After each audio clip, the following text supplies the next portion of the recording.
Karnataka has become the first Indian state to implement the Supreme Court's ruling on the right to die with dignity for terminally ill patients. This state has issued a government circular to give effect to the Supreme Court's judgment dated 24/1/2023, which allows for the withholding or withdrawing of life-sustaining treatment (WLST) for patients who are terminally ill in a persistent vegetative state or when treatment no longer benefits the patient. The Supreme Court has modified its earlier guidelines from the 2018 judgment in the case of Common Cause versus Union of India, recognizing that the right to life includes the right to die with dignity.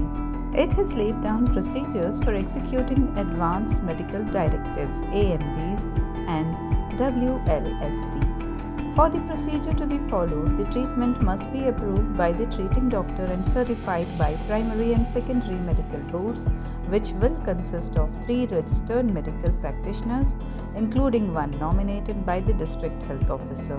As per the order, the district health officers are tasked with nominating registered medical practitioners such as neurologists, neurosurgeons, anesthetists, and intensivists who are approved to serve on the secondary medical board. The circular also withdraws previous instructions on the subject. The government order issued on 30/1/2025 aligns with the Supreme Court's guidelines on ensuring a dignified death for patients in terminal conditions.